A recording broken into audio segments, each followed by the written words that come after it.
Yo, hello and welcome to another episode of the End-to-End Football Podcast. Myself, Kud in the building. Sean, how are we doing? Back to business as always. But I'm here. I'm good. Okay. Come on. Well, big up Joe Blackman, you know what I mean? Drop that like button. Let's pull up. Let's get into this week. Let's get into this week's football, boy. There's a lot to talk about. Boy. You know what I mean? A certain man is late. Underperforming like his team. You know what I mean? The bare minimum boys. You know what I mean? They do just enough to get by, like that. just like their team. Boy, like that. We'll be addressing that in a bit, boy. Come on. But there's only one place to start, isn't it? Of course. You know what naturally. I mean, London Derby, Chelsea 2, Arsenal 2. I mean, before we get into this, let's start off here with the feeling before the game.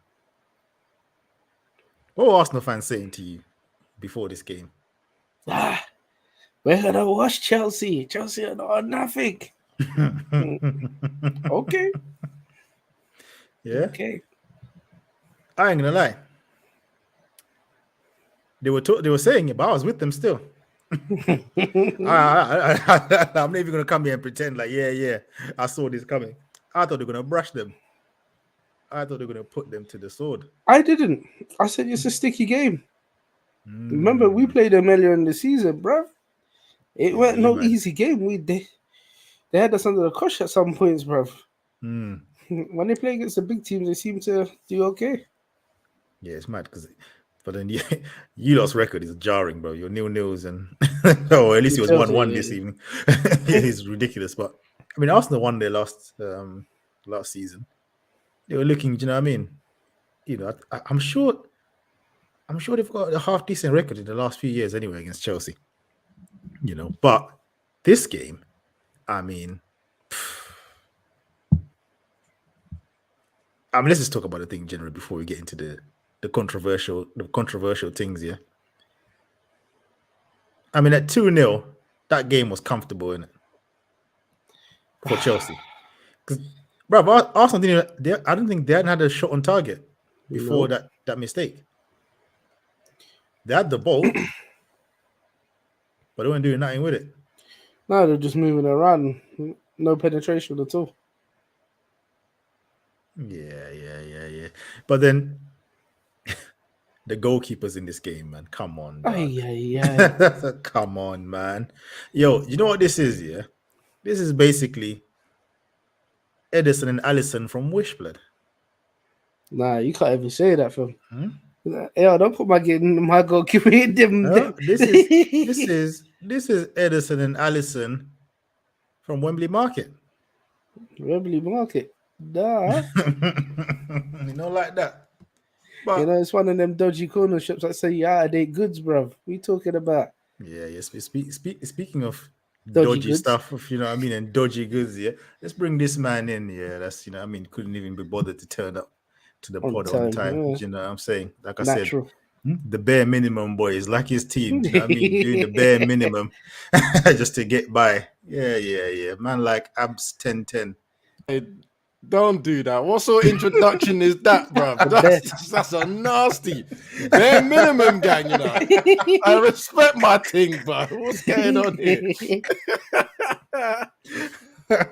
Hey, you know what? I made it just in time, yeah. Bare minimum, boys. Yeah. You know what? We'll come to that here. I made it just in time, yeah. Hey, Arsenal and Chelsea fans, don't talk to me about goalkeeping errors ever again. Don't ever again. Don't bring up my keeper like your one is any better. Look at what you're doing, bro. Disgusting. 50% of the goals in this game were mistakes. I wouldn't be talking with too much vim still. Nah, I'm talking with vim. I'm talking with him because they were more talking with bare chest, bro. Yeah, but yours is on a weekly basis, bro. Nah, it's not weekly. Clean sheet. I'm not gonna lie, right? What clean sheet? No, I was gonna say clean sheet numbers is pretty much the same as all of them, but yeah, not this weekend. Let's not. We're talking about Arsenal, Chelsea. But back to Arsenal, Chelsea, bro. Coming with his United agenda, you know. Big up Bobby Charlton, you know what I mean, in your background there. Of course, you know. R.I.P. Bobby. Did he win the Ballon d'Or as well? I tried to find out. I didn't know that, but I think he did, you know? World Cup, Champions League, and League. But yeah. I think he's got a Ballon d'Or still, man. He's big in the game. He's big in the game. Respect him, man. Respect the man. Proper ballers. You know what I mean? Real men. Yeah. Oh yeah, you know that. When them man would, red cards, they were not even existing. The tackles that we call red cards today were normal back then, bro. Yeah. See, Joe Blackman saying he did in 66. Yeah, man. Come on, man. Ballon d'Or winners, bro. Once, what Englishman won the Ballon d'Or, bro? It took another 40 years until Michael Owen got the Ballon d'Or. And even that one was suspect as well, isn't it? Yeah, let's not do that right now. We haven't got time for that debate, man. For that debate right now, boy. Say no more. Like that. Otherwise, me and Sean are gonna be on here fighting, boy. My guy that I thought should have won it that year, but it's so good.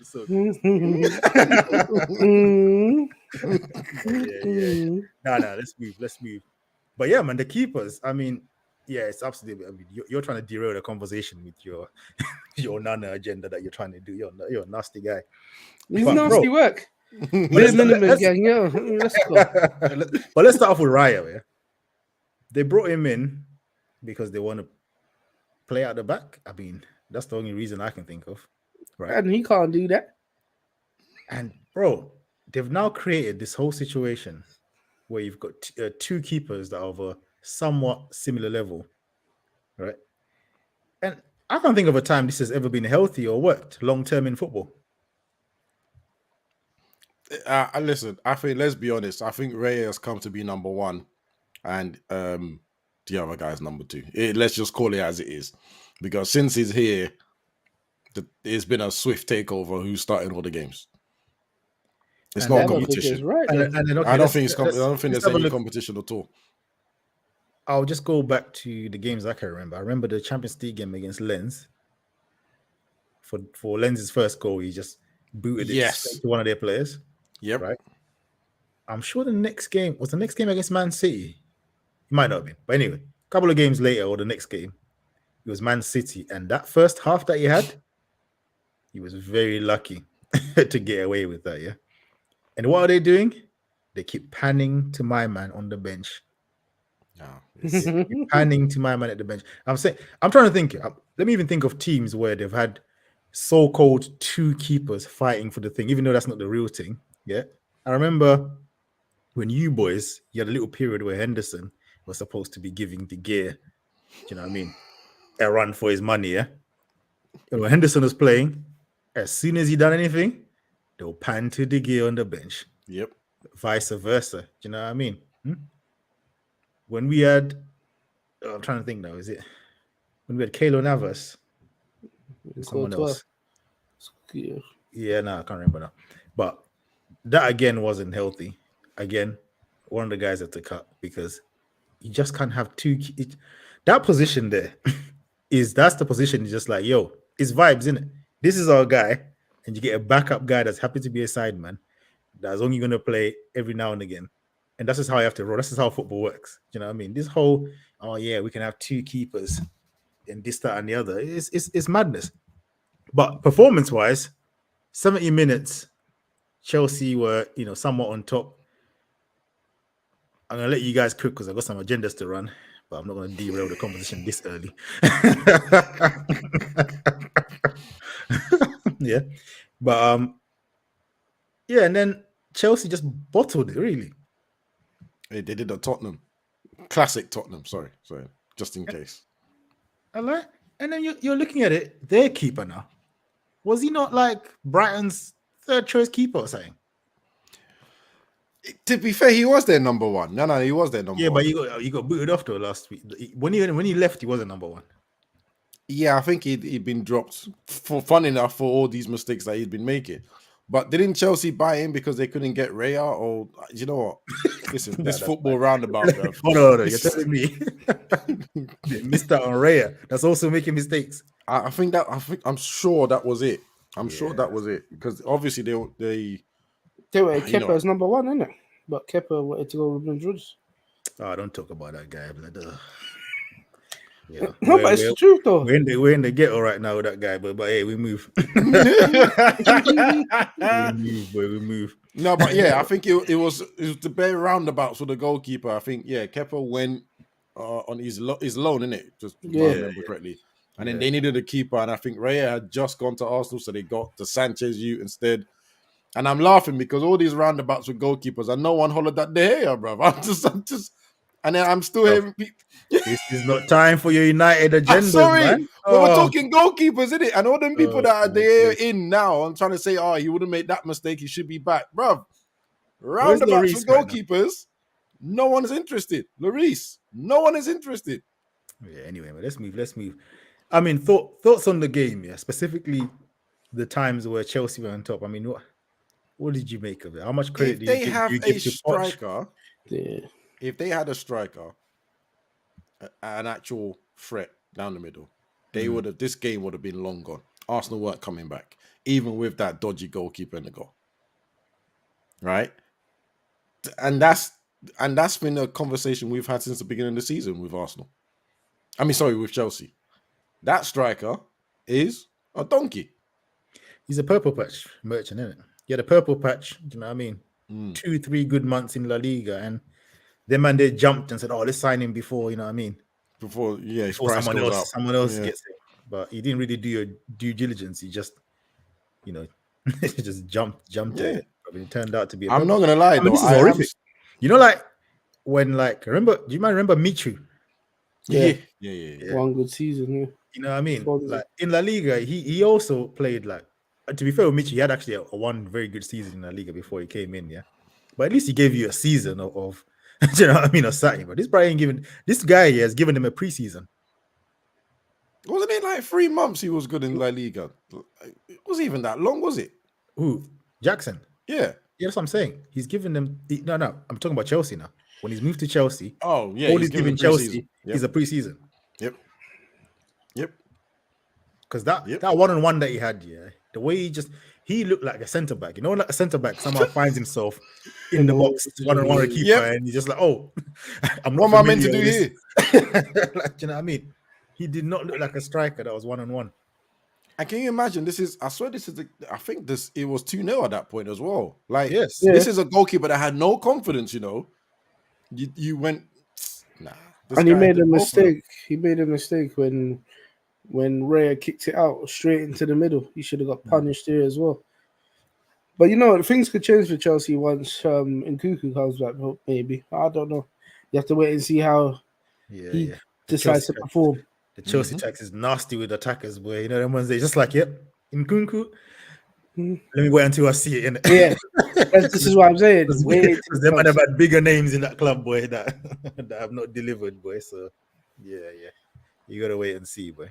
It's not looking good though. But their midfield, I thought Caicedo, Enzo, they had a good game. Gallagher was having a good run around pressing game, but on the ball it was meaty, but that's to be expected. But he was causing Arsenal all kinds of problems with his pressing and that. And I still think there's an issue with Arsenal with the midfield, man. You know what I mean? I think I don't know if you guys remember, Remember last season, maybe around this time or just before Christmas, saying, you know what, Xhaka has been Arsenal's best midfielder, Yep. At the beginning of the season. Yep. And he was quite a bit in that season. When they were on that winning run, he was the key. I was watching something, I was watching something on YouTube. And they brought a stat with Xhaka from last season, He had 7 goals and 7 assists from box to box midfield. That's quality, bro. You know what I mean? Now, I'm not here talking about Xhaka as a world beater, but I'm just talking about Xhaka's form last season was very good. And then you let him go and you didn't really replace him. Because Declan Rice is looking like, yep, the box to box, they also got the DM thing. That's his thing. Spraying passes. I'm shocked by that. But I am actually shocked by that. I thought the plan was Declan Rice to be the box to box and Partey to be the CDM. I'm not gonna lie, I'm not seeing from Declan Rice. I'm seeing his best work being at the DM. Do you know what I mean? I'm not really seeing. Remember Xhaka on that left CM side, the way he was connecting with Martinelli. Yeah, and there was so many times that we said, right, Xhaka's going to get caught out the way he's flying forward, but and all the chances that landed to him as well. He was missing loads of chances. Like, but why are the chances always falling to Xhaka? Because he was arriving into the box, but he was also doing some of the midfield work, right? Yeah. Then you look at this season, I'm sorry, but I know he scored a banger. I mean, that goal, it was a giveaway from Sanchez, but he still had to get it right. I've seen many a footballer fumble a shot like that. Yeah, like, do you know what I mean? But I'm not gonna lie, man. I don't think that's Declan's game, and I think he's been very good this season. That's not even a slight on Declan Rice. I just think that role is not really. That's not really his thing. Who's gonna box to box is not really his thing. I don't think so, man. I proper thought that's what they bought him for. I thought that's what they bought him for, because obviously Partey doesn't have the legs. It would make sense if they played. Let's say they played Odegaard, Partey, and Declan Rice. Yeah, that's their best. I think that's what most people probably thought. But when you look at the games we've watched them, Declan Rice has been right in the middle doing the DM thing. Oh, this is Arteta being Arteta, isn't it? And then he bought Havertz to do the Xhaka role. That died. That's just a smelly boy, bruv. Every time I hear it, it's hey, you know what? What did I tell you a couple of podcasts ago? I said, when the noise is down, this man ain't been on the pitch again. Have you noticed? He don't stop, bruv. I mean, I don't even know who this guy is that they played. This Luis Filello or whatever his name is. You know, I don't even know when they signed him. You know what's funny? And this is why I get into my agenda bag, yeah. Havertz came on, and in the time he was on the pitch, he done more than what Odegaard doing, the club captain. Where was he? It's one of those games he goes missing, though, isn't it? We know he does this. Boy. We know he does this. He was horrible, man. And to get that early as well. Well, let's think about this, right? For about 70 minutes, maybe even 75, Chelsea were the dominant team. We already know that in situations like that, Odegaard is not the man to carry the Arsenal 9 times out of 10. So even asking where he is, well, Chelsea had the game under control. Odegaard's disappeared. It's no surprise. And you know what it is? Yeah, he disappeared. Yeah, and I think that midfield thing I'm talking about doesn't help as well, man. Mm-hmm. Because now with Declan Rice there and whoever else was playing next to him, Jorginho, yeah, and both of them are really like, for me, Declan is more like a deep playmaker-ish DM. So not like you show our age here, yeah. Not like a Mascherano, like Mascherano at Liverpool, like just a man's a DM in it. Means the ball passes. Destroyer. I used to call Destroyer, yeah. And then you've got someone like Xabi Alonso, who is deep, can do the tackling thing, but he can spray them long passes. But you don't want Xabi Alonso running forward and trying to arrive into the box and do all this. That's why I think Declan Rice is. Do you know but it's funny because I think he's in that Xabi Alonso kind of. I'm not saying he's as good as Xabi Alonso. Do you know what I mean? But it's weird because what you just said there, that's what Jorginho is. Declan Rice is not known to be in that. Jorginho is what? Is that he's a deep line playmaker. That's what Jorginho is. He's the one that controls the tempo of the game and creates and all the rest. Jorginho, and that's why against Man City, he was actually decent against Man City. But this game, he was doing ops, bro. That guy is an agent. Because he down twos in this one, boy. He's a full agent. But how can you play like that? Yeah? The way you played against Man City and against the worst team, you just go missing. His style of play, maybe? Yeah. Also, we got to remember, he played well against Man City without Rodri and what's the other guy? Hey, man, Man City, though, man. Come on, but it's still Man City, bro. Even without Rodri, they're still 10 times better than Chelsea, bro. Like that. Come on. Let's be real in it. No respect for Chelsea there. All right, well, I tried. Let's be real, man. No, you're just trying to downplay their team. You're But- disgusted, bro. Isn't it? But at the end of the Can't day, play whose team? Arsenal. You know who? That's what you just said. Them. No. I wasn't even trying to do that, but okay, fair enough. If that's what it sounded like, boys, that's not what I was aiming at. Okay. I mean, it looked like that, but it's not what I aimed for. Sean, I'll ask you this question here. Like, what are your thoughts on Arsenal in terms of how they looked last season and so far this season? In comparison. Bear in mind they're still unbeaten. One Yeah, they're name still is unbeaten. coming up. One name is coming up so quick. You know, it's they haven't really pushed. I mean, don't get me wrong, Arsenal are doing extremely well in it, but I don't think they've evolved because to take them to that next level, they needed that striker, and I think that would end all their problems. That would end all their problems because last year they relied heavily on Saka scoring goals, Martinelli chipping in. Jesus is not an out-and-out striker. Nketiah will chip in with a couple of goals, but you need that striker that's going to bag you about 20, 30 But goals. Arsenal fans told us about the great Jesus. Great who? Behave, brother. Behave. Where is he right now? Where is Jesus? Rolling around on the floor. Should have got a penalty though. Yes. 100%. Yeah. 100%. Sanchez bamboozled him, bruv. In this day and age now, you're not allowed to just, cut goalkeepers and all that to charge in and just take everyone out. Yeah, but then this is the second one that should have been given as a penalty this season. Yeah. I mean, that's why I said yes so quickly. If we're saying that should be a penalty, then cool, all right? That's that we're calling it now. Because the thing is, we're more likely to be more consistent than the referees and VAR. Yeah. So I'm glad you've changed your tune now. No, but I'm saying if it is, then Don't know me. it has to be given all the time, right? But if it isn't, I'm old school.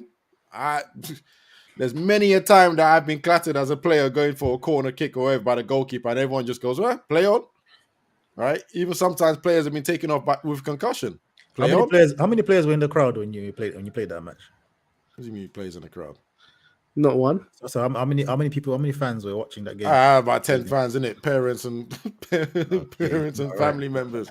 Because I'm just wondering why you're telling us about your playing time. Oh, bro, I'm just mentioning, bro. No, I'm just saying that it was at all levels. You know, it was accepted for a goalkeeper to clatter everyone. You know, his career, his football career, 150 million goals in the cage and that.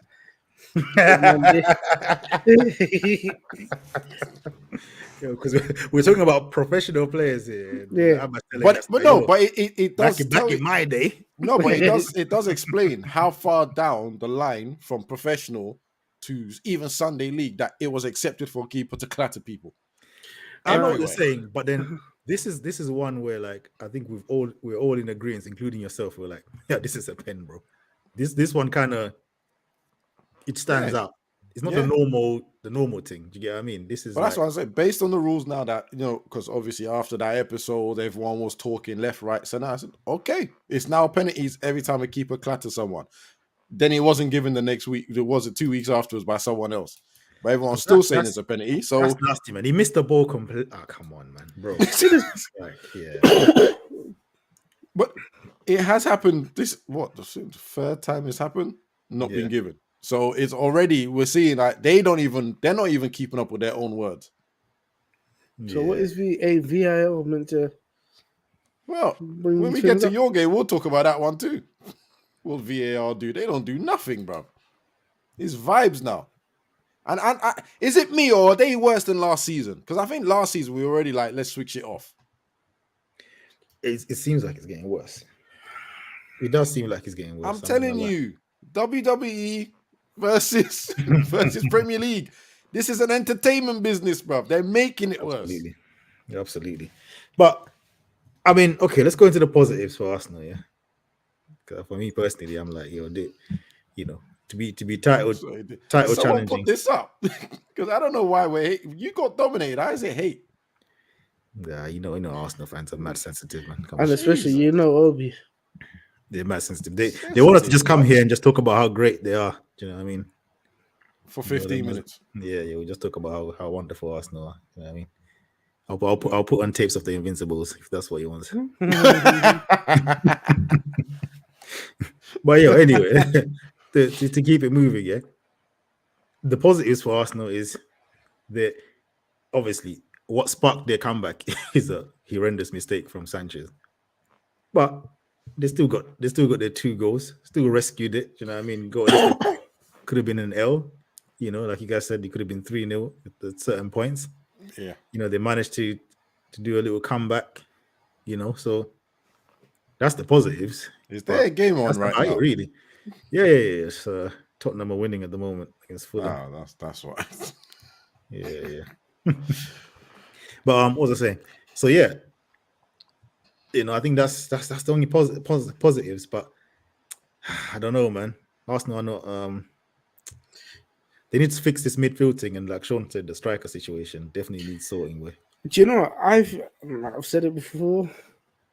Ivan Toney, I think, sorts their problem because, like I said, mainly had this conversation. Yeah, he sorts it. But if you're Brentford and Brentford are struggling this season, yep. Do you want to let go of Ivan Toney in January? All about the money. The money's got to be. But you say all about the money, yeah. But the money for staying in the Premier League, the money for staying in the Prem. What's his contract on? This is another big factor. I think they will sell him. They were happy to sell him for 60 to 70 mil and then rebuild from there. I'm not gonna lie. If they offer them 60 to 70 mil, yeah, and them and they are in the relegation battle, they ain't selling him. Yeah, but but the thing is, there's only one spot left in that relegation battle.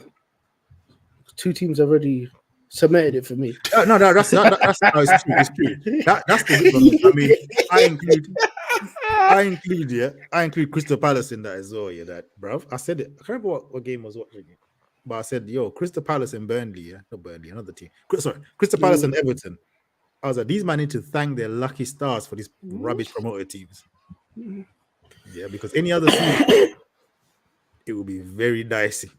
Very dicey. You're very lucky you got Sheffield United and Burnley and these men around. Yeah, Luton. Yeah, because without them, man, yeah. Everyone will be it will be serious. It will be serious. So yeah. We'll see. But yeah, I think Brentford will be asking for a madness. And I don't know if Arsenal will be willing to spend it.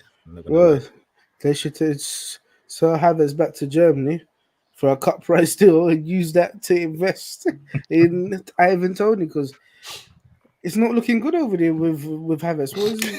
You know what's funny? Yeah? I was about to say, which donut club is going to want to sign Havertz here? But I have to remember, Real Madrid were interested in him as well. So boy, I can never trust this. this situation, but I can never trust it, bro. I don't know what Judge Havertz does, boy, to have big clubs interested in him. I don't get it, I know my team. Wouldn't you want him over Hosselu? No. So why would I want Havertz over Hosselu, bro? Yeah, Havertz is a better player than Hosselu, but bro, Hosselu, at least I know what it is, isn't it? Cross it, you can hit the headers. Havertz, I don't know. What's the point? You know what I mean? What's the point? At least my man's got a function. Yeah, he definitely getting into our squad, boy. Come on. So yeah, man. It is what it is, man. It is what it is. I mean, let's move on to your boy Sean, yeah. Merseyside derby. Merseyside derby, yeah. Derby. One-sided derby, the most boring derby in the universe. I mean, that derby is so dead. Like there's passion. There's passion from the fans, but the gap between the two teams just not interesting. Like I'm not gonna lie. For you. I mean, for you, man, yeah. You want to see them and suffer and that, but 100%. For neutrals, I mean, I'm just like, oh yeah, Merseyside derby, and I see like Sky building it up, and I'm just like, we don't care. Like, I care. I really don't. Because I'm not gonna lie, them are not crying about that red card, but like I said before the pod, who cares, bro? He could have been sent off. Them are still lost anyway. They're dead. Like, it's rubbish, man. Absolute rubbish. But anyway, tell us about the game, Sean. What are you saying? Man, I didn't expect anything else other than a dub here. I'll be honest. If we didn't leave with a dub here, Yeah. I would not be here today because I'd still be vexed. I swear to you. I swear to you. Arsenal, not Arsenal, Everton are a dead thing. Yeah. And I did not see anything else happening other than this W, as I said. Listen, we should have had a couple of penalties ourselves because how much time that man there took out Luis Diaz? Yeah, one of the Luis Diaz was definitely a penalty. Yeah, we raising your eyebrows over there down there, bruv. Yeah, You know what? Yeah, you know what? roll You're back right. your eyes in your head, One of big them man. was. One of them was. Yes, I agree. Yeah, yeah. No, one Tuck of yourself them, back in. one of them was definitely a pen. But it was after the red card that should What have do you make happened. of the? I know like Everton are dead and all that kind of stuff, and obviously Ashley Young, what an idiot. You know what I mean? I mean, really, truly, he should be L of the week because an experienced player. I mean, was he not the oldest player on that pitch? Yep. He definitely was the oldest player. Yeah, he's the most experienced player on that pitch. Yeah, and you get a yellow card and you do that straight after. Yeah, but he was getting cooked. You know what? Luis Diaz against Ashley Young. That is so unfair, bruv. I felt sorry for him. Bruv. I don't know what's going on with these managers because I swear there was Doku against Milner as well this weekend. Bro, there's foolishness going on, right, bro. Yeah, it's like Daesh or douche, whatever you want to call it. He set man up. He threw man out there to the wolves, bruv. Yeah. Because he was always gonna get cooked by Diaz. And yep, he just took it for a ride and took it for a mug, bruv. And he was never gonna get better, boy, because second half, Diaz coming on, yeah, it was never gonna get any better. It was never gonna get any better for you, bruv. But then from your perspective, you played against 10 men. I mean, when did you score the goal? Like 60th minute or something? Yeah, the penalty. I mean, the performance before that was a bit disappointing, though. And I expected you to slap them a lot earlier. I mean, the floodgates kind of opened a little bit, but it was a bit unconvincing. I get what you're saying, but you know what? A dub's a dub at the end of the day, boy. No matter how we done it, innit? That's all I can say, bruv. Like, they done what they had to do, bruv. They went out there to get the W, they done it. Stay in contention with this top 4 shenanigans, yeah. Man said top 4, you're on the title race, man. Let's not try and play it down. Let's not try and play it down. What's the table saying anyway? Who's top right now? It'll be Tottenham if they get the result today. Well, Tottenham are 1-0 up, innit? Let's just delete Tottenham. Come on, guys. Let's be real with it. It's Tottenham. Listen, I don't underestimate some teams anyway. Yeah. I don't underestimate some teams. Some teams, you can just go there and cook in it, but I don't underestimate Tottenham right now, boy. Yeah, I don't know, boy. I don't know. I mean, right now, yeah, they're in good form. I just don't trust them to stay in keep it up. You know what I mean, I don't trust them to stay in it. Whereas Liverpool, I trust Liverpool to stay in there. Even if some of the, like I said, there's been a few unconvincing wins for you guys. I ain't gonna lie. The Brighton one, even the Wolves one. We drew. You drew Brighton. Oh, sorry, Brighton. I'm confused. I saw the Wolves one. No, Newcastle was good because you lot were down to 10 men. You know what I mean? No, respect that one. I thought that's what you said. No. It was the Wolves one. It was the Wolves one where started a bit iffy at the beginning. And there's been a couple other ones as well where it starts iffy, but as soon as you score that goal, it's like you just get confidence and just. No. Let me tell you how it starts. It starts where they score first, and then you know that Liverpool now are gonna turn it up a gear, innit? They have to wait for the other team to score for them to say, all right, let's kick on now, lads. Let's show them what we're made of. Yeah. But there's inevitability though about Liverpool. It's like you just know, no matter how it's looking, goals are gonna come at some point. That's why you see when we go behind. I'm just all right, cool. We still got 90 minutes to play to the end of the 90 minutes to see how this goes. Because even I'm just waiting for them to go down to 10 men and watch them kick on. Yeah. That's how it goes with Liverpool these days. What are your thoughts here? Like, because I watched that game, and McAllister had like a roller coaster game, if you will, for me. Do you know what I mean? He was good. Then he would just do some nonsense misplaced pass. He was very up and down. Javier Elliott comes on. I'm like, is it time for him to actually get a chance, a little run? He should get a run. Wasn't he starting in the beginning of the season? No, man. no. Oh, I thought he was starting. Okay. No.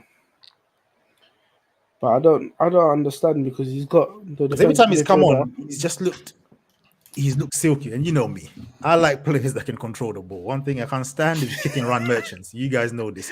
When I see a player that has a good first touch and just moves and have the ball under control, you know what I mean, and can slip passes in, that just ticks my boxes straight away. Already, I'm like, all right, I like what I'm seeing here.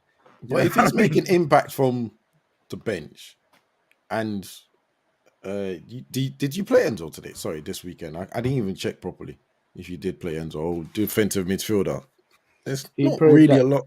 Gravenberch, Szoboszlai. Yeah.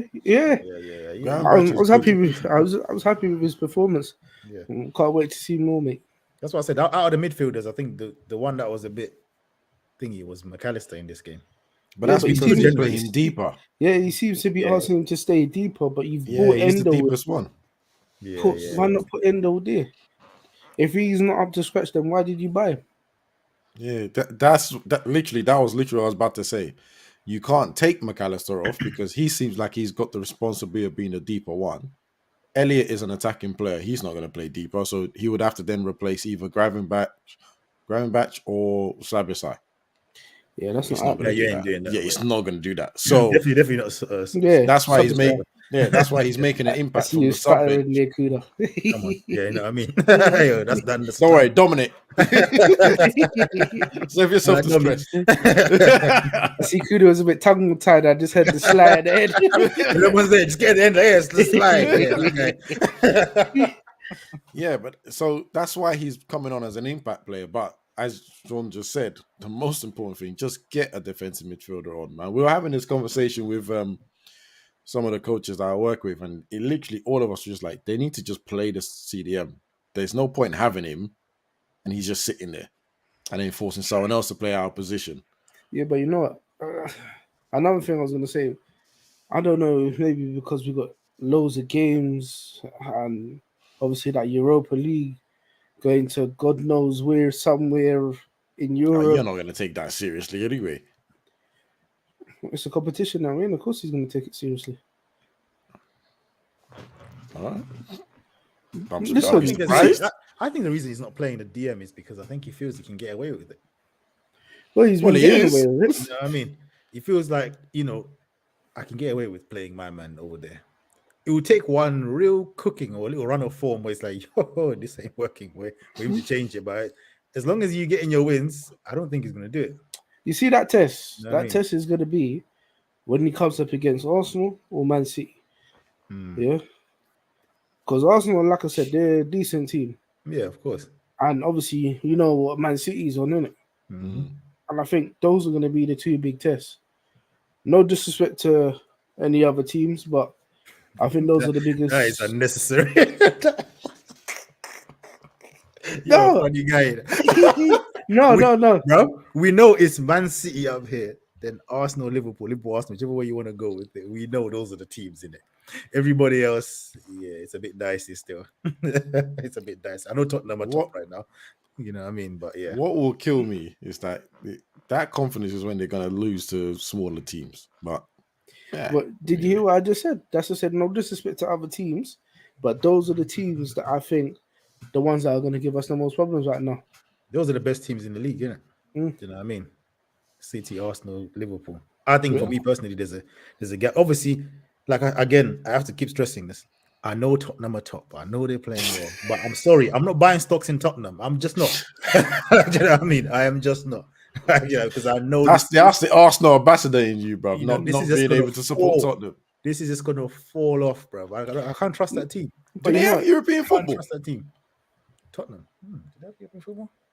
No, because if they don't, I don't think so. No, they're definitely not in the Champions League. So you might want to respect them, right? I'm telling you. Listen, you know what? Like I said, the only reason I said them two teams is because we played the rest. Like we played Newcastle, we played Spurs, lost to Spurs.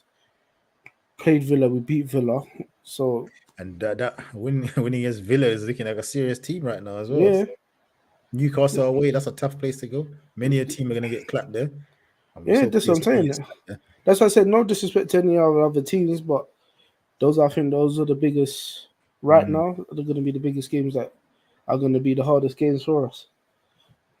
And the reason why I wouldn't say United, because United are struggling at the moment, but they could come right. But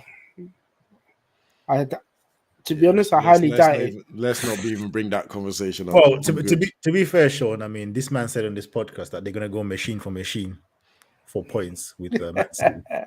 They're going machine for machine with Sheffield Wednesday, bro. Or Sheffield United. Hold on. Sorry, I must be confused. Have we lost the points gap? Has that increased? Oh yeah, no, don't worry. Okay, cool. Yeah, fine. Cool. Yeah. Man of my word, bro. Of course. For 1 week. Remember it's October, isn't it? For 1 week. Yeah. Hey, don't worry, we'll get back to him in a second. Trust me. But let's just talk about this Konate thing. Yes. He should have seen red. But absolutely. I can't control the referees. It's a bad decision. This is disgusting. Do you hear what I just said? This is disgusting. I said I can't control the referees. I can't. It's a bad decision. What more do you want to do? Write an email to say, big man, yo, send off my player. Like, bro. Do you know what's funny? Is the funniest thing here was Klopp taking him off straight away. Hey, immediately, you know. He said, "What? Yeah, come off now. Get out of here, bro." And you know the worst bit? That sent Sean Dyche to the moon, bro. He was fuming. He was running to see. You see? What do you think it's taking off? Man got a yellow. Imagine he got a yellow card for talking. Nah, let that sink in. That was a disgusting mistake. That was a mistake. But again, I'm not having any of this. It would have changed the game nonsense because I heard some people say, it might have changed. Bruv, it's Everton. Let's be real. At Anfield, Everton with Beto and them, man. Shut up, man. The thing is, they did well onto the last was it 90th plus 7. Yeah, but this is 1-0 season for ages. Liverpool this season always make you feel like the other team is about to do something. You know what I mean? Like, oh, right, this could be a game, you know. And the next thing you know, bang, bang. Do you know what I mean? Innit, dog? Weezy was running down their neck, boy.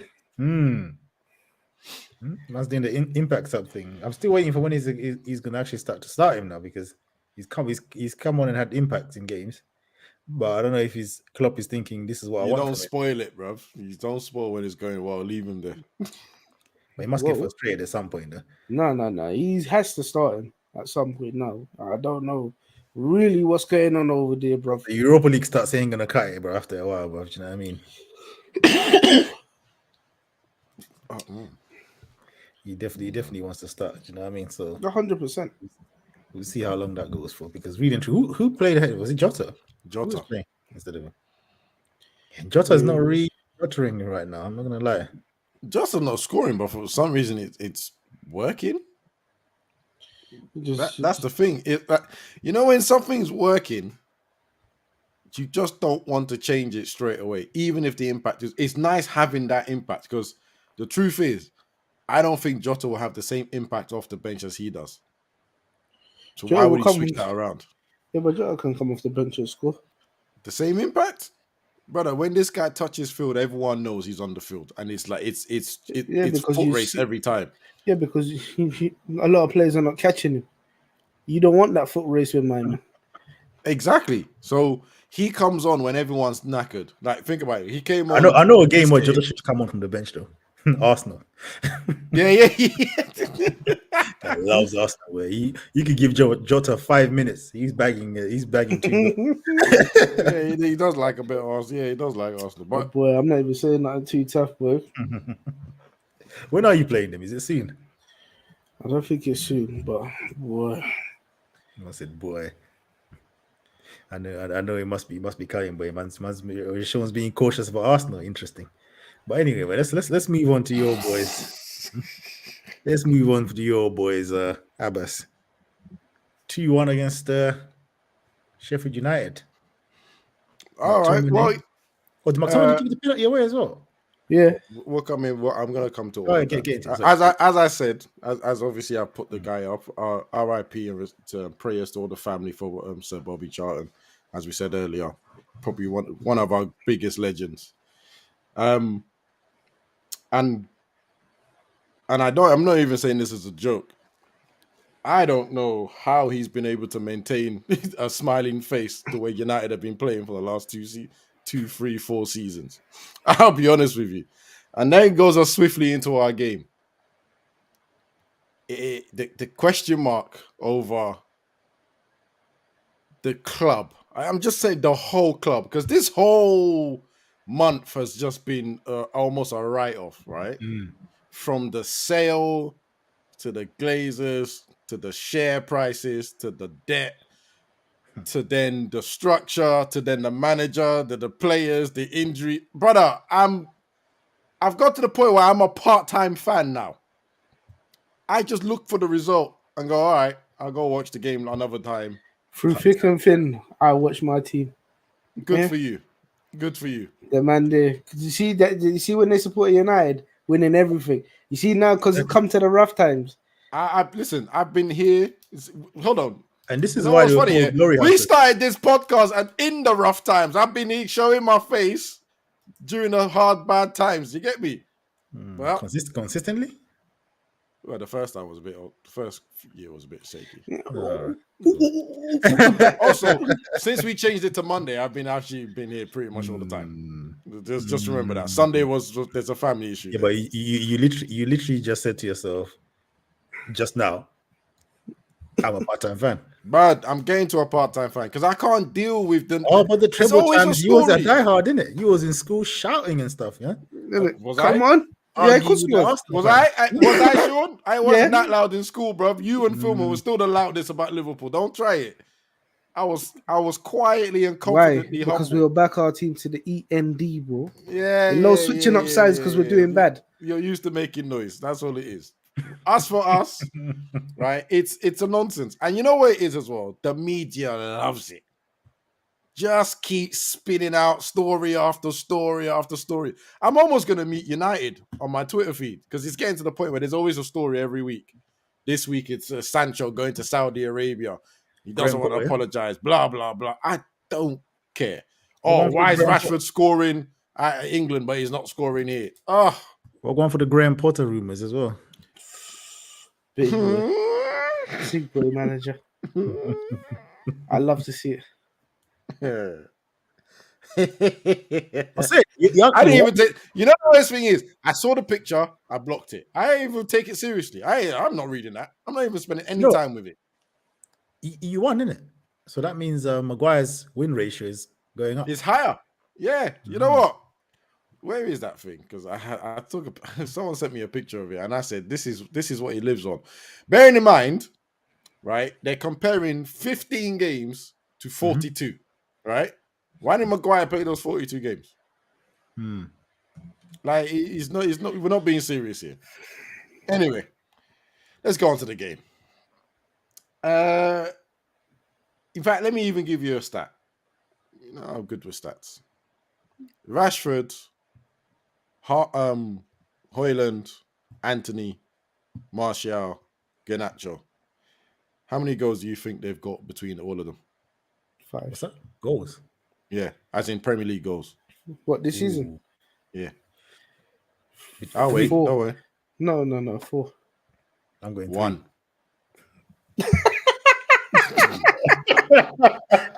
And I thought I was being a knob for saying 4. 1.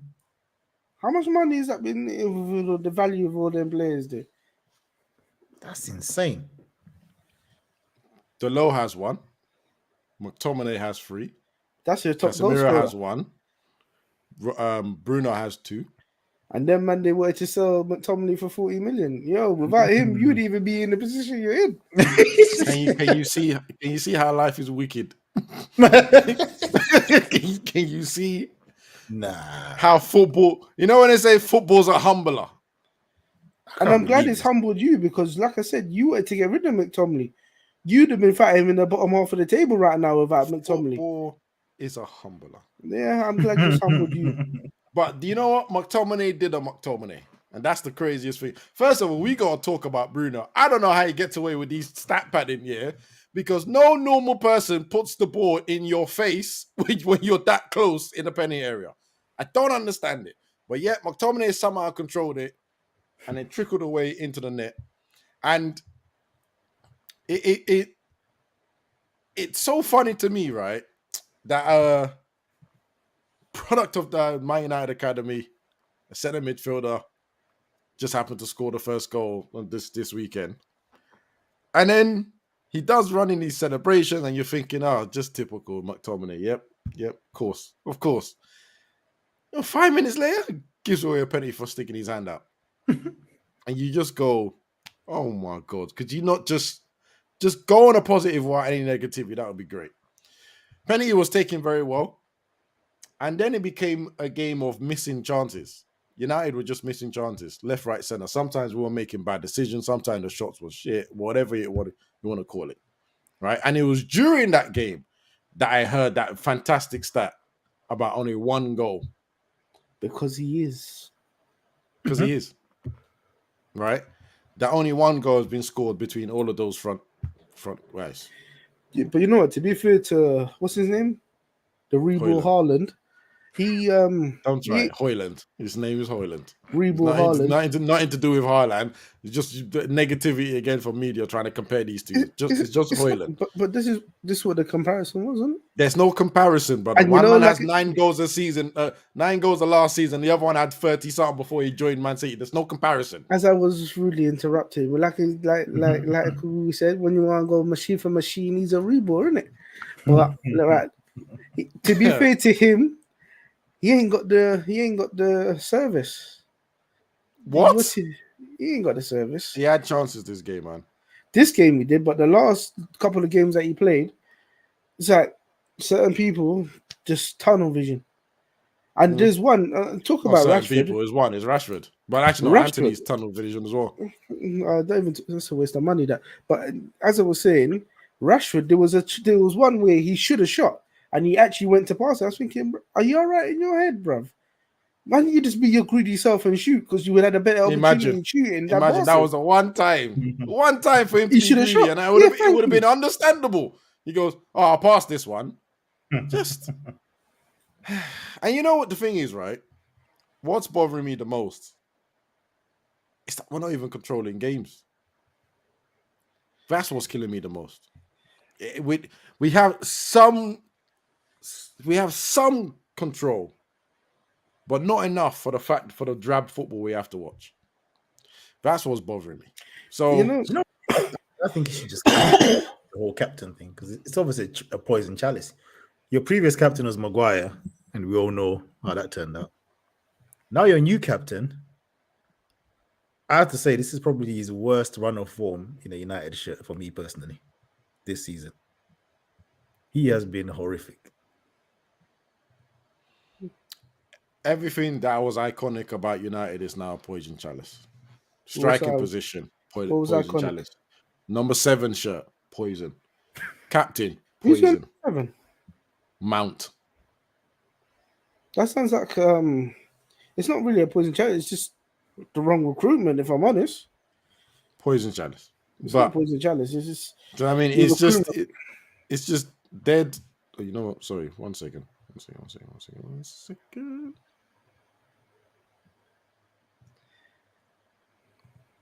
No way you put that man back on.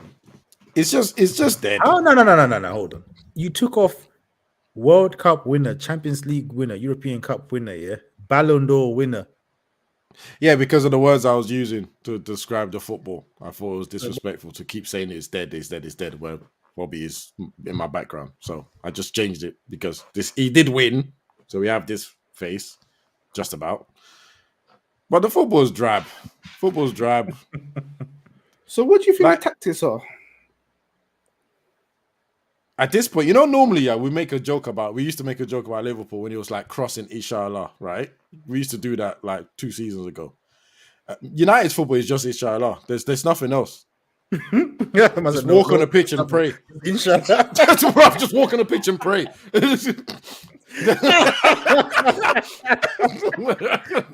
Bro, not even a cross, you know. no, it's walk on the pitch and pray, bro. Said, yo, inshallah. Pray the keeper don't make a mistake. Pray Maguire has a good game. Pray that somehow Bruno gets an assist or spams an assist somehow. Yo, that assisted. This is when this assist that is nasty because that shouldn't even count as an assist. But man chipped it, man passed it into the guy's face because you can clearly see he was trying to keep it down. It bubbled up into the guy's face. He's managed to control it and volley it. It's an assist, right? Look what we're eating off, bruv. This is unhealthy viewing. When people then point out that he's having a horrible game, you get clowns that will say, "Oh no, but he got an assist." Those guys don't watch the game. They're not watching the game. Do you know, I did read something earlier on as well, saying that Casemiro regrets joining Man United because the club's unstable. I was thinking, big man, if you couldn't see that before you was going there, that's a lie. It's mad. Brother, I just thought it was hilarious. That man joined for the peace, and that check is still clearing on Friday, bro. You don't regret nothing, bro. I'm sure he's all right, boy. That was a nice time in fun, boy. That's the sort of nonsense I'm talking about. Like these just weird ass stories that just come out on Twitter or the sources. I don't think it's so much a weird story. He hasn't said it. So if he hasn't said it or his agent hasn't said it, I'm not listening. Like everything else is just story. Because there's bare stories going on. There's stories that Rashford's not happy with anyone else. Like I don't want to. Like for me, just all of you just shut up and sort out the shit on the pitch. It's 9 o'clock. I can swear now. All of you just shut up and sort out the shit on the pitch, bro. That's all I care about. There's no like I said, swearing. Just keep calm, bro. No, I can't. This is what United does, please. Yeah. Honestly, imagine it's a win. It's a win, and I'm not even happy about it. I'm just sitting. Ungrateful. Fine. I'm grateful. Disgusted. Anyway, other than that, yeah, we got the 3 points. We maintain the machine for machine and keep the 6 points at the top. You know what's nasty about United fans as well? Yeah? You know what's nasty about United fans? I was watching something. The guys like, well, everyone's saying we're having a horrible season, but we're only 6 points away from Man City and Arsenal. I was like, all right. So you want to take the positivity away from us? No. I'm just saying you like we're only 6 points away. I'm like, you say that as if you're actually 6 points away, yeah. But let's look a bit deeper into the table.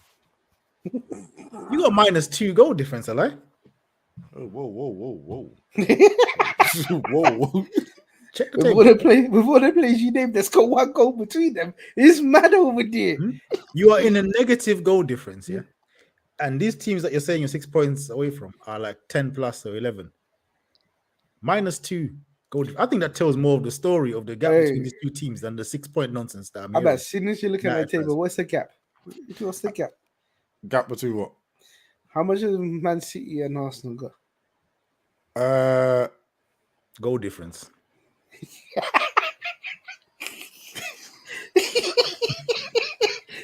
Anyway, to be fair, let's just say machine for machine. Newcastle have +15. They're the highest. Yeah, because they're scoring a lot of goals. City have got +11, and then pretty much everyone else is +12. Tottenham, Liverpool have +11, and Arsenal and Villa have +10. And then Brighton have 4. Okay. And then, West Ham have 0, Chelsea have 4, and then also pretty much minus numbers from there onwards. But yeah, man. Chelsea have 4. Yeah, +4, yeah. Even common Chelsea. I am positive. Technically, West Ham are in positive. They got 0. Yeah.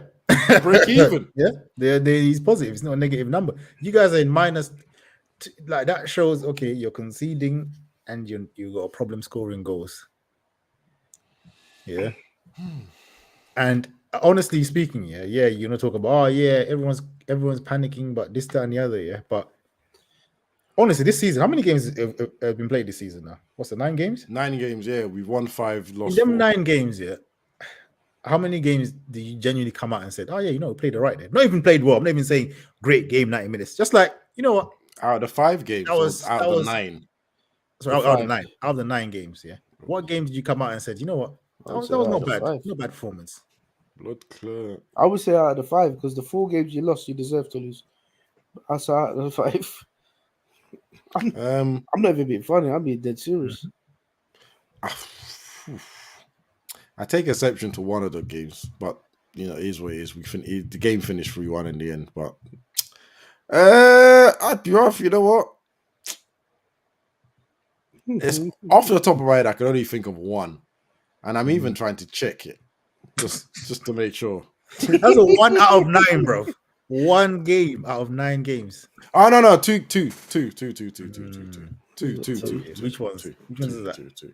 It was Nottingham Forest and Brentford, right? But we were definitely winning both. And I think there was one more. Oh, Burnley. I think we were definitely winning that. Had some hairy times, but we were definitely winning that. So exactly. 3. Even that Burnley one, I'm looking at that like, that's a bit dicey though, you know? Nah, they can't score. They're rubbish. You're gonna win that anyway. But it wasn't like you didn't. If they had a better striker, if they had a better striker, we might have been. It would have been dicey. I didn't watch that game and thought, you know what? Yeah, United cooked these, man. You won. Do you know what I mean? You won, but again, I'm struggling to find performances for any kind of positives for you guys. Yeah, the only one is Nottingham Forest, and that actually only happened after we went 2-0 down. And the thing is, worryingly enough, I'm looking at you guys at the moment, and I'm like, where's the balance gonna come in? Because Casemiro didn't play this game, obviously, but I suppose he's gonna come back and start. Who's your midfield 3? If you play it, I don't know what you want to play, but just the midfield. Don't tell me the rest of it. Just the midfield. Casemiro. What is that guy's name again? No, Mount doesn't start. Amrabat? Mount doesn't start. It's Amrabat. It's Casemiro, Amrabat, and Bruno. So 2 defensive midfielders. Does that feel you with because the way you said it, I see your body language. You know, I was gonna say something rude, bro. But that's why I kind of stopped myself. But if you're asking, that's one hell of a sourceless midfield, bro. I thought when you signed Amrabat, things were gonna change, though. Who said that? Who said that? Just hearing no one on this pod. I was just hearing whispers. Yeah, bro. No one on this pod. But you was bringing up the Amrabat deal, though. No, I like Amrabat as a player, but to say it to fix everything, well, that's a mad comment. Yeah. Anyway, let's move on, boy. Let's move on. Actually, before we move on, are you confident tomorrow? Yeah, we'll probably win ugly again. Because if you don't win, it's not. Yeah. I think it'll be Thursday nights, way. You know what I mean? Yeah, no.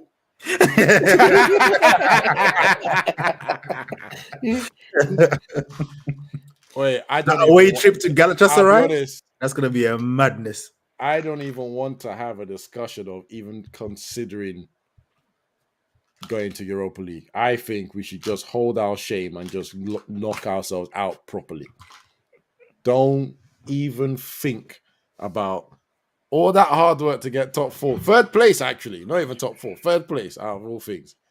To then go to Europa League. Brother, just humbly leave the whole competition and concentrate. I know a team that will be waiting for you down there they will deal with you differently.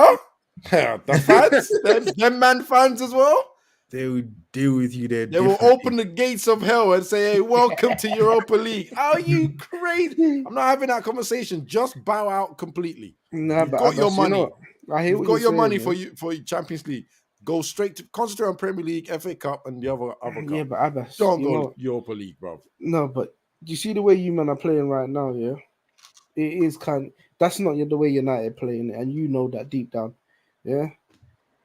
If I was you, if you end up in the Europa League, if you lot carry on playing the way you're playing, you lot don't get no new players in January. Big man, that might be the only way to qualify for the Champions League. We're not getting new players in January. Well, there you go. This might be the only way you qualify. Well, you might do. Sancho's gonna have to go in for something, isn't it? Please. When have we been good at selling players? Listen, I'm trying to give you man hope here, innit? Don't worry. Hope kills. I don't want it. I want none. I want none. I'd rather be, flat or balanced. Yin yang. I don't need hope. This man is finished. But anyway, let's move on. Glazes in. Let's move on, boy. Man City, Brighton. I mean, you see this game, yeah. Obviously, Man City got the dub, but we really need to talk about this De Zerbi guy still, because he's kind of moving. What was the Argentinian guy? The guy that used to sit on the bucket. What's his name again? The crazy Bielsa. What's his name? Bielsa. Yeah. He's moving kind of Bielsa-ish. You know, when it's just gun-ho football, I don't care what the opposition is dealing with. We're just gonna play this way. You know what I mean? Come hell or high water. This is how it rolls, even if you don't make no sense. Because they're holding some slaps, you know, every now and again. Everyone, gives them props, you know, when they get their dubs, but they're holding a few clappings still. You know what I mean? Because Aston Villa moved to them. But to be fair, this is Brighton year after year, though. Yeah, but this is what I'm saying, man. This De Zerbi, yeah, because he's being put in brackets he don't belong in. People, I'm seeing, like, when they're talking about management and who can take over where, I'm seeing his name cropping up here, and I'm like, nah. Yeah, but people that haven't learned from Potter, that's the same thing that happened with Potter as well. When Brighton were doing badly, then it's the same thing, and that's how he got his job at Chelsea. Yeah, And but this is what I say. to be Brighton, fair to he him, can get away with it. You know what I mean? To be fair to him, remember he's got European football like that Brighton have never been in. You understand? So he's got to try and shift around the squad. I mean, this wasn't the right time to bring in James Milner, isn't it? But at right back, you know, it's a wild decision. But he has. And the worst thing is, he didn't even want to admit that it was his tactical thing. He was like, "No, it's the team's fault for me leaving him 1-on-1." Did you forget what Man City are about, bro? And then you put him on Doku's side as well. You're right. Brother, Man City spend most of their time trying to isolate the fullback against the wingers 1-on-1. That's one of the big things they do. Apart from the fact they can come through the middle as well, right? And you're trying to blame the team for not stopping that. That's your fault. That's your fault. I mean, I hear it's going to be a harder season because they got Europe and that. But for me, it's the style of play, man. Sometimes it's too naive. You know what I mean? You're going away and just wanting to play like you're in your own ground. Like, come on, man. Even the big teams shift. We saw Pep last season playing 4 centre backs. Certain games, he wasn't doing the gun-ho thing. You know what I mean? The style of play was still there, but this guy is just like, this is how I play, and I don't care. This is how he rolls. It's mad naive, and he's holding some slappings. But anyway, that's by the by. But I want to get to agendas. Phil Foden, step up to the plate, big man. Yeah, because listen, I like Phil Foden as a player, but De Bruyne has been injured for a while now. Yeah. This is probably ain't this the longest run he's had in the team? This is probably the first time at Man City he's been undisputed. Like, he's starting every game, you know, which is you have to really sweat for the under Pep here. And I don't think he's really grabbed it like that. If anything, Alvarez has grabbed his chance that he's got. You know what's funny, right? People were saying when Southgate said, "Oh, Pep doesn't play Foden in the middle," right? People were on his neck for, but you don't know how to use Foden.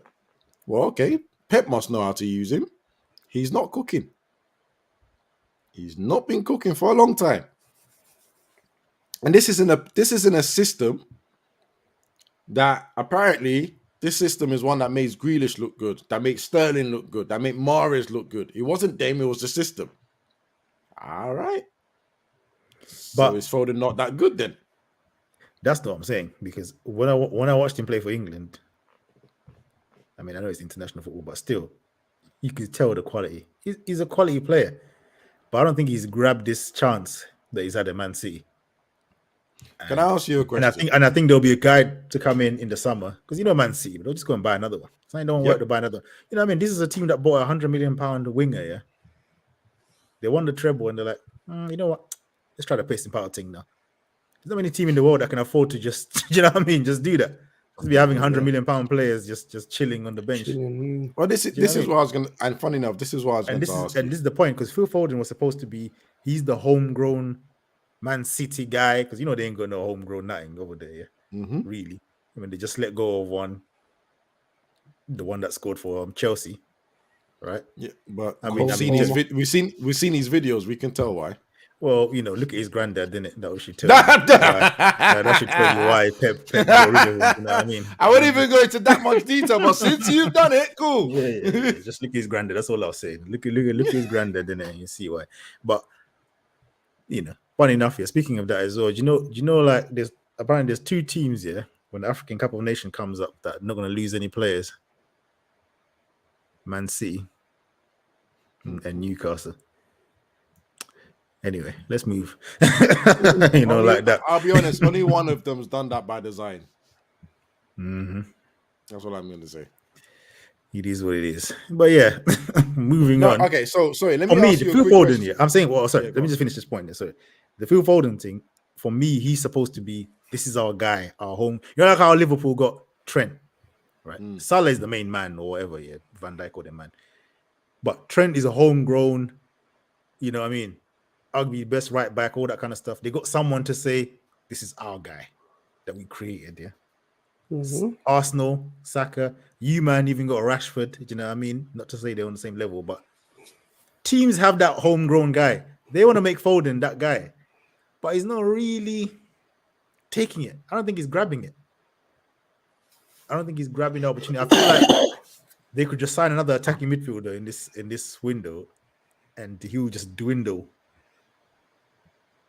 He'll be playing for Arsenal in a couple of seasons. Them ones there. Okay, cool. We're on the right path because it was basically I was gonna ask you in a 3-point question about Foden because I've had this issue with him for a while, but he's been in the right environment to look good, but not necessarily stand out, right? And then when it doesn't stand out, it's always about, this player's ahead of him or that player's ahead of him or whatever.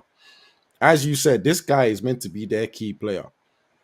From my understanding, when him and Sancho were in the youth team together, Pep literally told Sancho, you're not ever going to be played. Foden was the guy that he wanted to go up. And then obviously Cole Palmer. I'm not going to lie, the way Sancho is moving. Right now, you're turning up late to training anyway, bro.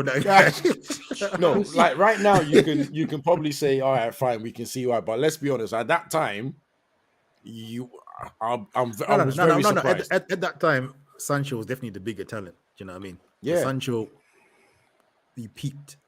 He flew. Than what all right, so Foden has done. My question about this Phil Foden character is, what is his main position? What is his superpower? Okay, when I mean superpower, it's like, okay, Haaland is a cyborg, right? You're never going to find someone that's fast, strong, usually great at finishing. Technically, maybe technique is his weakest thing, right? But like, let's say the other wingers, Mahrez, you knew he was skillful, ridiculously skillful, technical great. Daku, whatever his name is, speed. That's his superpower. That's what's going to make him stand out. Sterling was speed and he's dribbling. Sané was his speed. Like, do you get what I mean? Grealish is ridiculous goal control and how much he fouls, he wins. Cool. What is his superpower? And then the conversation was, because when he first came, the conversation was he could be a replacement for David Silva. Yeah, they can. Later on, it was Bernardo Silva's leaving. Don't worry, Foden will replace him. Now he can't replace either of them. And they're just letting it slide. Because they also want him to be the main man for England too, oddly enough. So, like, those are the 3 questions. What is his main position? Where is he going to flourish? What is his superpower? And is he even good enough to replace Bernardo Silva at this moment? Well, I ain't going to answer for any of them questions, bro. Because I thought he was on the left. I saw him. Yeah, I've seen him play well on the left. There's one game at Anfield, actually. I seen him play on the right. He was really good a few years ago. I think that's when he scored. Yeah. He had one good game. He's played, man. He's been all over. He's been all over the place still. Yep. But then he always looks like one of them man that just can kind of do everything, but not like great at one particular thing. But like I said, I like him as a player. I just think. So what you're saying, jack of all trades, master of none. in an attacking sense, but you can't trust him to play that. I don't think he's got the what's it called? The sort of, how can I describe it? There's a patience that David Silva has in it when he gets the ball. Do you know what I mean? Because David Silva can do that thing where he goes right next to the right back, does a 1-2, my man, goes over here, does like a move can happen, and he's like the second or third person that's received the ball. Do you know what I mean? But that's because of how he can move, whereas Foden can't do that. Do you know what I mean? I don't think he could really replicate what David Silva does. And then when you look at the attacking positions, like you said, he hasn't got the speed or the ball carrying that, you know what I mean, that these Grealish can do, you know what I mean? So, like, yeah, you look at it and just think you're kind of, he's not as creative as what De Bruyne is, obviously. Yeah, it's a bit mad still. I don't know. Bruv, I've had this question mark about him for ages, but you know when people are doing well, you can't really talk.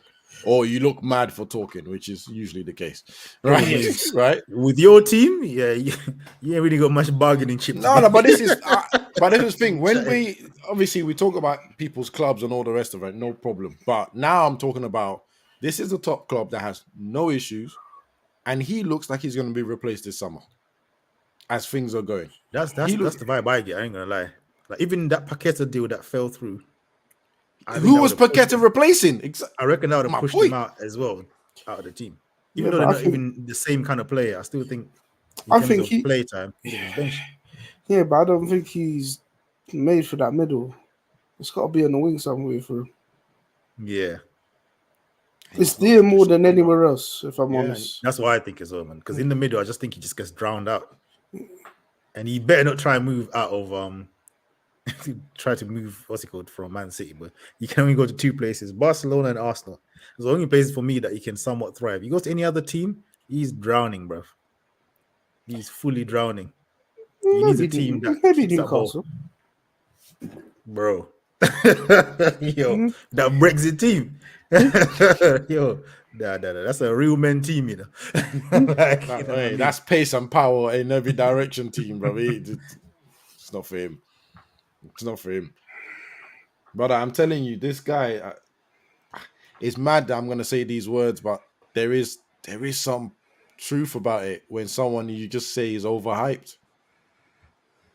Been overhyped. You got a nasty agenda still, because I'm talking about how he's not taking his chance. And how I'm saying, you know what it is? I'm saying he can't take he can't take a chance, because look at the way we've just discussed it.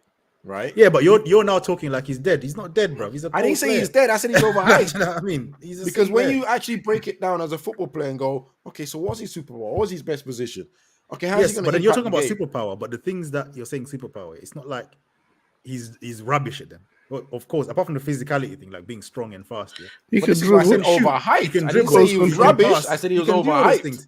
But he can do them to a high standard, though. He's not doing it to a medium. It's not like Havertz, where it's like you can kind of pass and you can like, bro, this guy's doing it to a pretty good standard. So I ain't gonna lie.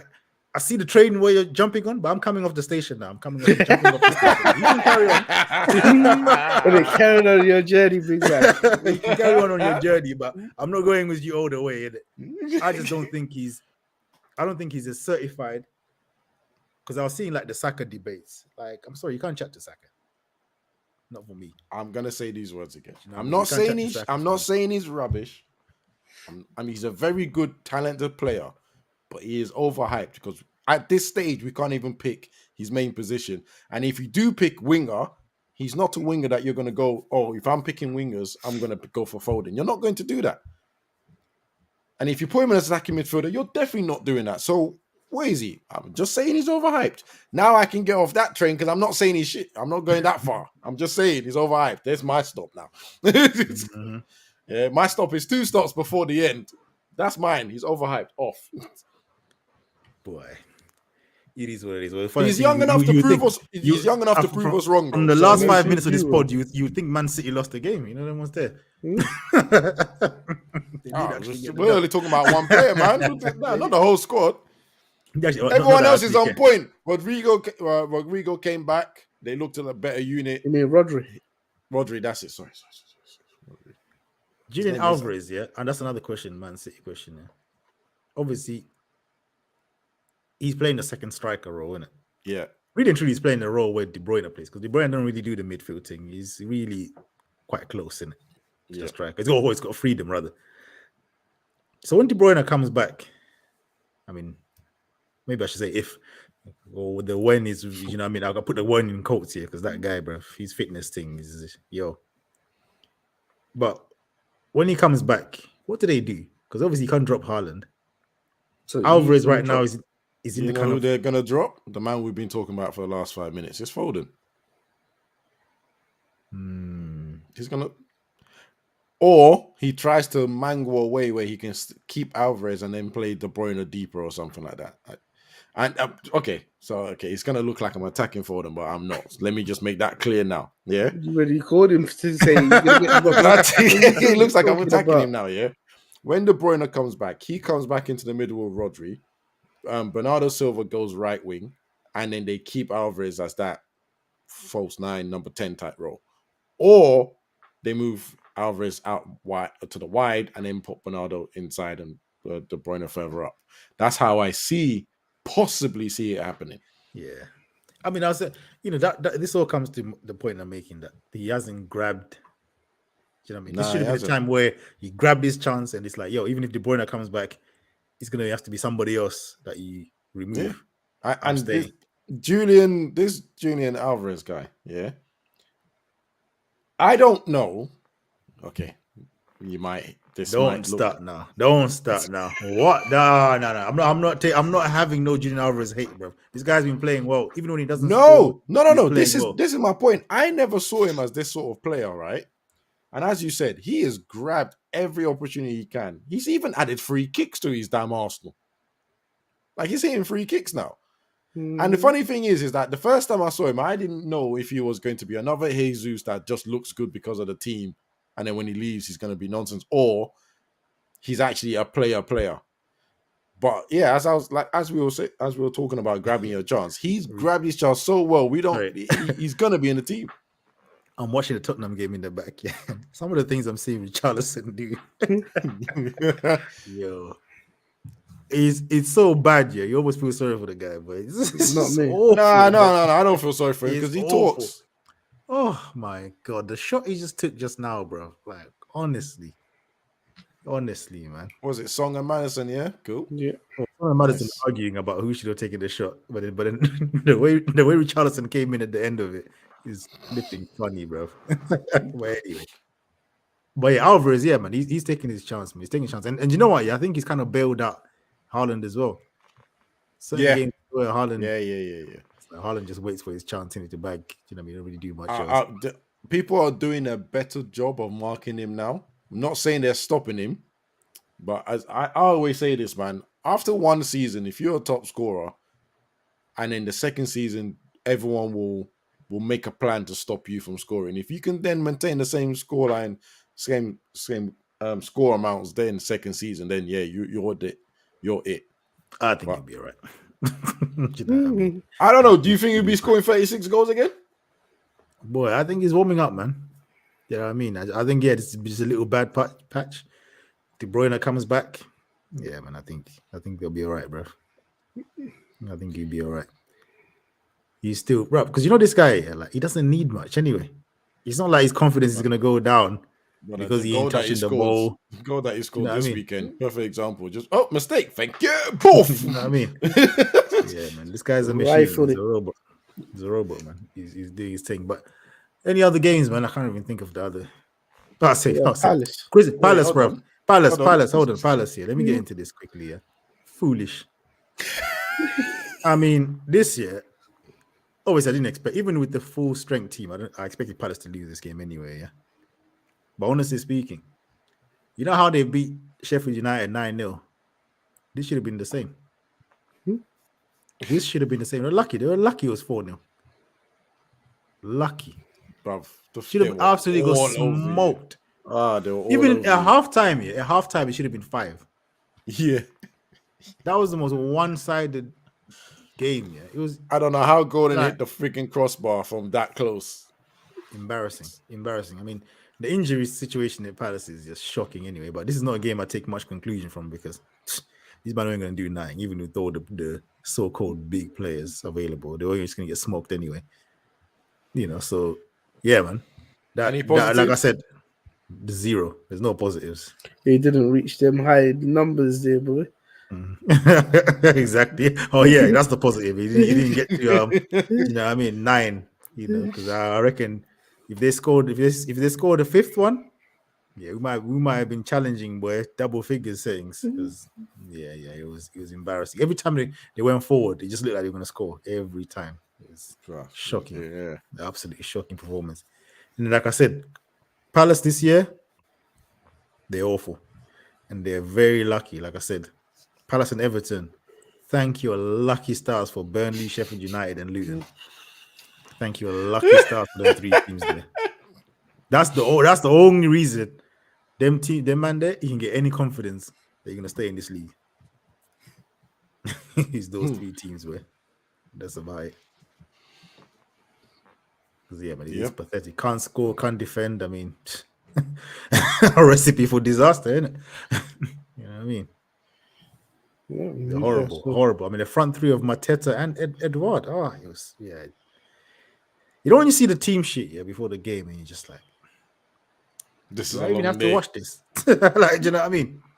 Do I even have to watch this? There's something else I could watch instead. Well, they just look for the results at the end.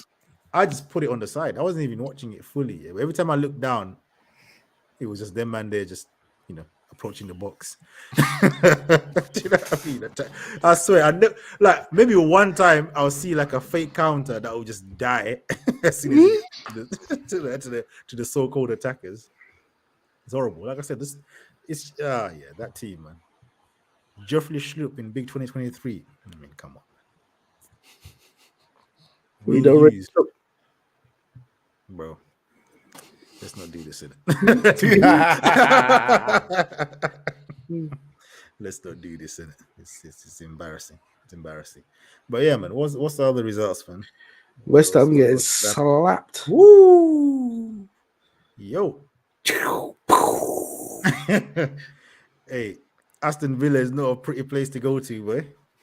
It's not for the faint-hearted, boy. That is not a nice place to go to, boy. I don't even want to know what they're going to do to Palace over there. You know what I mean? That's minimum 5, boy. They're going to be eating. Boy. I mean, Aston Villa doing well, man. Unai Emery. Dangerous squad he got there. He's cooking. He's cooking, man. You know what I mean? So who's a better manager, Emery or Ten Hag? Quick, no long story. Who's better? Ten Hag. All right, cool. Anyway, he's won the Dutch league. He's won the Carabao Cup. Mm-hmm. What's Emery won? Oh, Europa League with Sevilla. Yeah. How many times? Actually, I don't even know. Okay. I thought it was only once. Respect Emery, please. How many times have you won it? Good evening. That's good. That's good evening, bro. Respect his name. Sure, he's won it 3 times. 3 times? Yeah. Nah. Do your research. Nah, mate. Let's do it now. This is what we'll Google for. Let's not speculate. Unai Emery. Respect him. Sean, if you had to get a manager for your team, yeah? Blood clot. Who would you get, Emery or Ten Hag? Emery. Hey, big man. I'll say the same as well. I take it back. Respectfully, he's won it 4 times. Okay. And man trying to come with Dutch League and Carabao Cup. You know what? You see, 2014, 15, 16, and then the 4th one, Villarreal. You know, and the man came with Dutch League. Get out! Hey.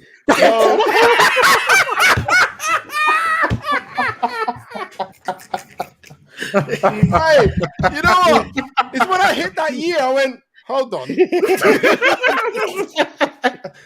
And the man, is sitting here telling me that, he said it so nonchalant as well. Like, he's won the Dutch League in the Carabao Cup.